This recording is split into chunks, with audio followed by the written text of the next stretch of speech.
Welcome to the SoberQ podcast. My name is Simone and I'm an alcoholic. And the question is, how did my drinking affect other people?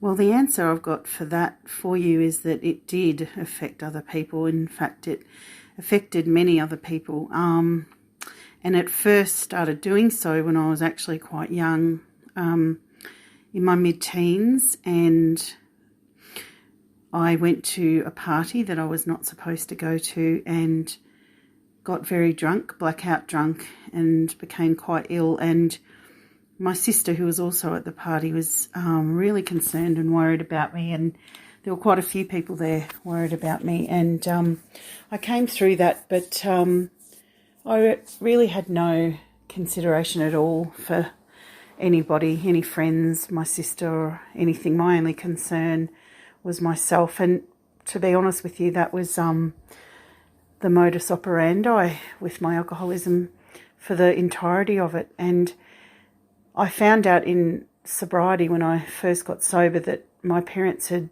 probably been the most affected in relation to worrying about whether I was going to live or die.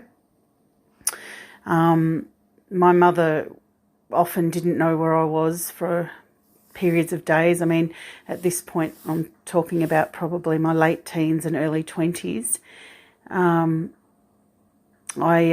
often didn't come back at times. I said that I would, didn't come back at all. I'd be away for days. And when I got sober, both of my parents were so relieved that I was in AA, that they cried and hugged me and told me that they were just so relieved that I'd found help.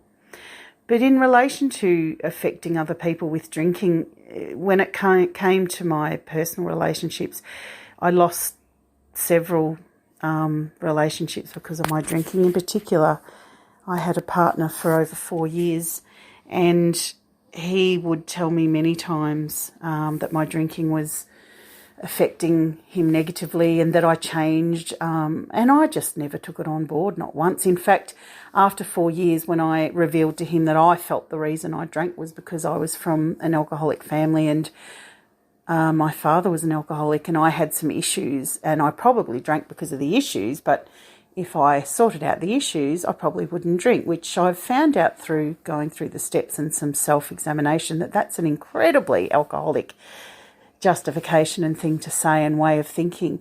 But my partner at the time actually confronted me and said, no, you're the alcoholic and it's affecting me. And I kicked him out, and a week later he was just gone from my life. I'd written him off.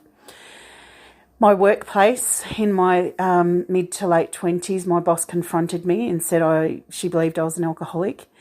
I caused so many days off. I worked in a place that had unlimited sick days off, and I got called in because I was abusing the unlimited sick days off through my alcoholism. The list just goes on and on and on. But I think what's really important for me to say is, whilst the list does go on and on and on, these are just the people that I know. These are just the people that I've recalled and examined through the process of going through the steps. How many people I have actually affected that I'm not aware of, that I've affected in my blackouts, it's got to be countless. It really does. And that's something that I need to always be aware and remember. So I wish you the best of luck in your sobriety journey, and I'm so grateful to AA, God, and all of the people that have helped me through this process to be sober. Blessings to you. Thanks for listening. If you would like to share your experience on a recovery question, visit the SoberQ podcast website at soberq.com.